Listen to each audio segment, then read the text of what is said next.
Regardez ces images.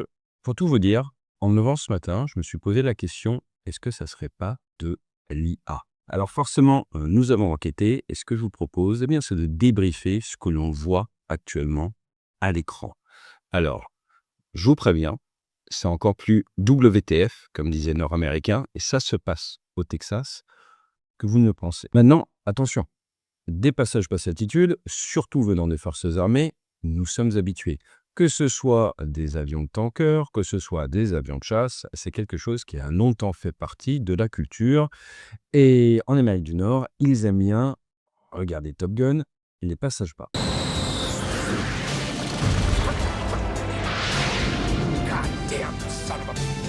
Mais je pense que vous serez tous d'accord pour dire que le passage sur la tour de contrôle ou le porte-avions de Maverick, c'est vraiment petit joueur à côté de ce 777 qui vient tout juste d'être reconverti en avion cargo et qui s'apprête à être livré, ou peut-être même qui s'apprêtait, pour le coup, à être livré à Qatar Cargo. Allez, on attaque. Voici mon premier cockpit de chasse. Et voici celui dans lequel je suis allé au combat. Entre les deux, ce n'a pas été une simple transformation digitale, mais un changement de culture. Une transformation nécessaire et réussie. Si vous vivez une transformation en ce moment, c'est exactement ce que nous transmettons à vos équipes. On décolle ensemble ? Roger, ball.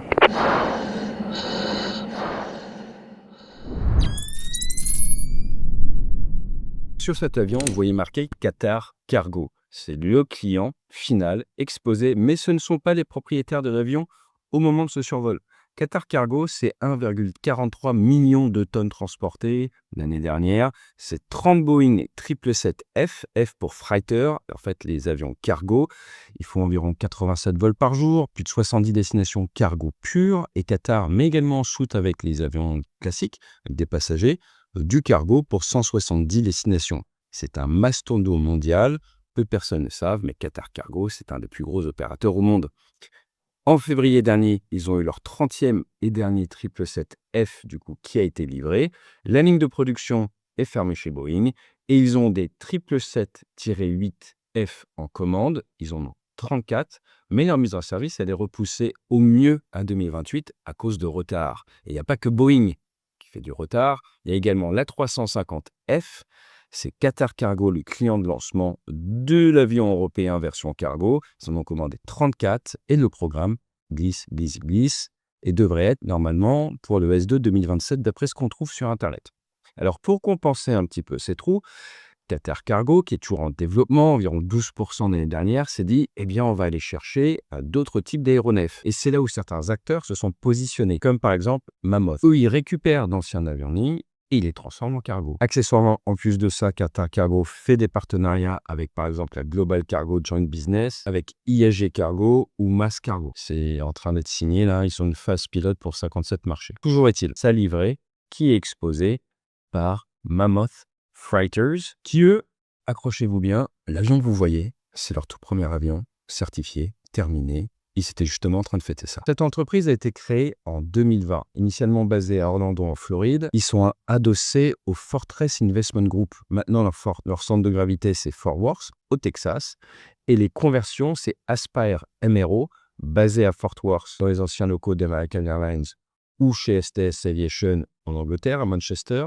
Ils ont deux gros programmes. Le programme 777-200 LRMF, pour avoir en gros 105 tonnes que tu envoies à 9000 km, ou le 300 ERMF, en gros 100 tonnes à 9000 km, avec Avia AM Leasing en client de lancement.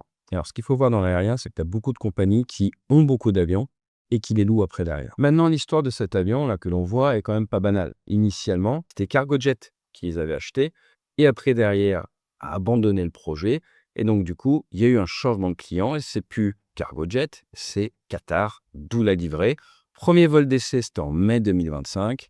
Ils ont finalement eu la certification en avril 2026, le 8 avril après des gros retards. Ça visait initialement 2023, puis 24. Après, il y a eu shutdown de 43 jours aux US. Ça a encore décalé. Et là, quand même, cette entreprise, ils ont une trentaine d'avions en conversion qui ont été signés, 5 pour le Qatar, une dizaine pour DHL, 2 pour Ethiopian et après d'autres pour des leasers. Mais j'insiste beaucoup, et là on est sur le premier avion qui a été préparé, transformé, certifié avec succès par la compagnie avec plusieurs années de retard et qui s'apprêtait à être livré. Si vous voulez creuser un tout petit peu d'un point de vue réglementaire, donc là ça appartient en fait à Jettran et à Mammoet. Maintenant qu'on y voit un petit peu plus clair sur le macro, on va rentrer sur ce vol. On est donc sur un 777-200 LR immatriculé November 705 Delta November, un ancien Delta Airlines, dans sa nouvelle vie, transformé par Mammoet Freighters pour pouvoir après partir chez Qatar Cargo. C'est la vitrine du programme, fraîchement certifié, non encore livré, non encore accepté par le client. Et là, c'est un vol de convoyage entre l'Indiana et Fort Worth au Texas. Il décolle de Grayson, monte initialement au niveau 300, puis au niveau 430. On monte par palier au fur et à mesure qu'on s'allège. Il a décollé à 16h58 heure internationale. On est donc grosso modo en milieu de journée aux États-Unis. Et là, il va passer travers Dallas à 18h48, commencer sa descente vers la basse altitude. On le voit commencer à casser un petit peu son taux de descente en approchant de 10 000 pieds pour réduire sa vitesse. Généralement, il ne faut pas être au-dessus de 250 nœuds en dessous de 10 000 pieds. Ça permet de réduire les vitesses entre les aéronefs et limiter les dégâts en cas d'impact avec un drone, un autre avion ou des oiseaux. Donc là, il est 19h12 international UTC quand il commence à faire cette réduction.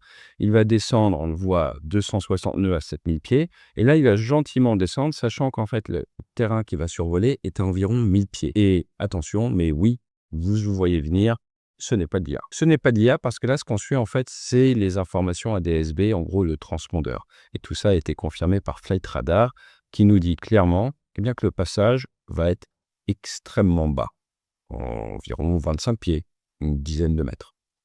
Et donc, on peut suivre sa trace radar, si je puis dire, où il va passer au-dessus du lac. Et là, il va gentiment descendre au-dessus du lac avec comme des vitesses de variomètre de l'ordre de 1000 pieds.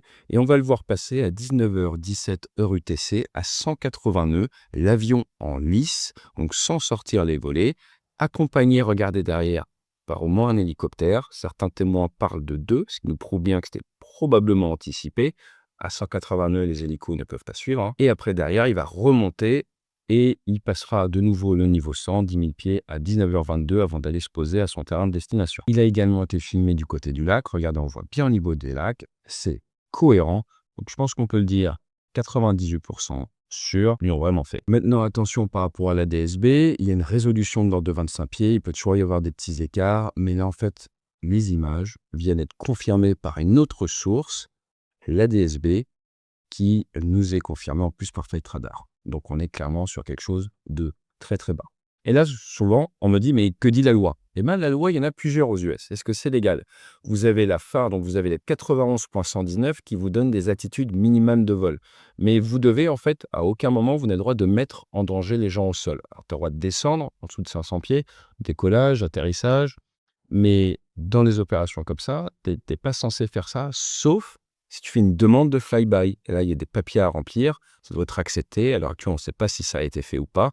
Et dans certains cas, ça peut être autorisé, des passages, des prises de vue, mais ça doit être coordonné, briefé, autorisé par l'autorité en fait aéronautique. Par contre, le point qui est intéressant, c'est le texte 91.13. Alors, pour rappel, moi j'ai mon ATP américain, donc le pilote de ligne américain, c'est des réglementations qu'on doit connaître là-bas. Et là, le 91.13, il parle de négligence ou d'imprudence en fait, ce qu'ils appellent careless ou reckless. Careless qu'on peut traduire en négligence, reckless en imprudence, qui est généralement considéré comme une faute grave. Et là, c'est très important parce que souvent on peut se dire c'est posé, pas cassé, c'est pas dangereux.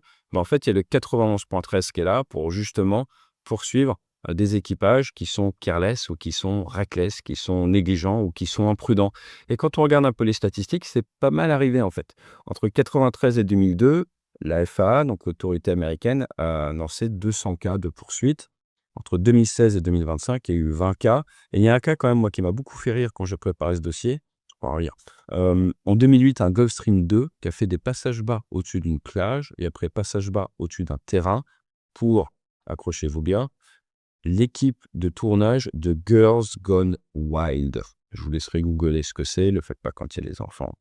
Alors, voilà. Toujours est-il, l'équipage du Gulfstream, ils ont pris 150 jours de suspension. Donc, si vous demandez ce qu'on risque à faire ce genre de choses, à minima de la suspension. Et après, je pense que là, le vrai problème, c'est à cause du buzz autour de ces images. C'est vis-à-vis du client final qui risque de ne pas apprécier de voir son avion en TBA à 180 nœuds exposé partout sur Terre. Alors maintenant, si vous me dites, oui, mais d'un point de vue aéronautique, qu'est-ce qu'il risque? Combien il y avait de personnes à bord? Donc, ce n'est pas un avion de transport avec des passagers derrière, ce n'est pas comme Islander. Là, vous pouvez avoir un maximum généralement de 4 personnes dans ce genre d'avion. Demandez à Tom Hanks, il connaît bien avec Wilson. Mais le gros danger, en fait, dans ces cas-là, c'est qu'en fait, vous n'avez pas de marge. On a vu avec la patrouille de France, quand vous commencez à être aux limites, en fait, vous abdiquez vos marges. Et là, il faut être franc. En maîtrise des risques aéronautiques, il n'y a pas grand-chose à gagner. Moi, ce qui m'embête vraiment d'un point de vue technique, c'est si on retire tout le côté administratif, intégrité, image du client. Si on regarde purement le passage, moi, ce qui m'embête toujours en ce genre de passage, c'est le coup d'aile. Vous êtes sur des avions qui sont extrêmement larges, des pilotes qui ne sont pas habitués à faire ça. Et là, mettre ce coup d'aile, je ne vois pas l'intérêt. C'est-à-dire, quitte à faire un passage, fais un passage, tire calmement les ailes à plat. J'aurais probablement, personnellement, encore une fois, je ne l'aurais pas fait, mais mis plus de vitesse. La vitesse, c'est la vie. 180 nœuds avec ces machines-là, tu n'as pas beaucoup de défense quand même. Même si, attention, ils sont légers, ils sont surmotorisés. Mais quand même, la vitesse, c'est la vie. On en a déjà parlé sur cette chaîne. En tant que pilote de chasse à très basse altitude, il nous faut au moins en gros 350 nœuds ou 300 nœuds en dessous. Tu n'as pas le droit. Pourquoi? Parce que tu manques de défense.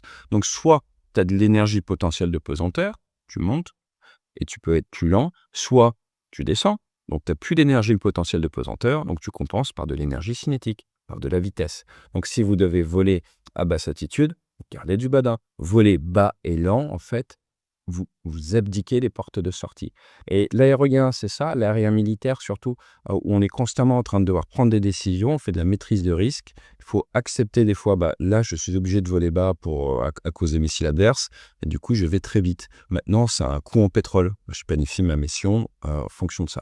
Donc ça, c'est important de le voir. Le coup d'aile, tu réduis encore plus les marges vraiment, je trouve, pour pas grand-chose. Ça, c'est vraiment le point s'il y avait à débriefer purement d'un point de vue passage, le passage, ça serait ça. Nonobstant le fait qu'il y a beaucoup, beaucoup de choses à dire, vous l'aurez compris. Mais là, dans un cas comme ça, il faut laisser le client faire son travail, il faut laisser la FA faire son travail. Et vu le buzz ce matin quand je me réveille, je ne suis pas inquiet qu'il y a 2-3 personnes là qui sont en train d'étudier tout ça et les légalités de tout ça au petit déjeuner. En définitive, s'il y a une leçon qu'on peut retenir en tant qu'aviateur, mais même au-delà, partez du principe que vous êtes constamment filmé.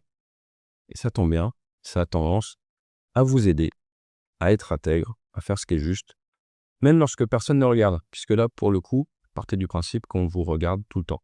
Et je pense que ce soit au volant, avec vos bateaux, on voit des bateaux faire n'importe quoi sur le bassin d'Arcachon en ce moment, ou que ce soit avec votre avion, même avec votre trottinette électrique, partez de ce principe-là et c'est déjà mettre le vecteur vitesse dans la bonne direction pour la culture sécurité.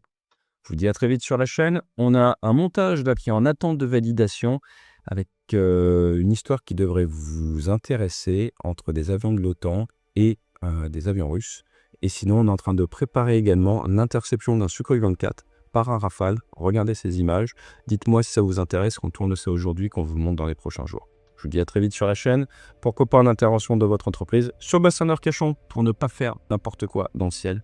C'est magnifique en ce moment le matin. Et on vole tôt le matin pour éviter la chaleur. Et pour la petite histoire, on décolle, il fait 28. On monte en altitude, il fait 35. Il y a une sorte de dôme de chaleur actuellement sur la France. Si vous venez voler en ULM, vous allez le sentir. Allez, fly safe.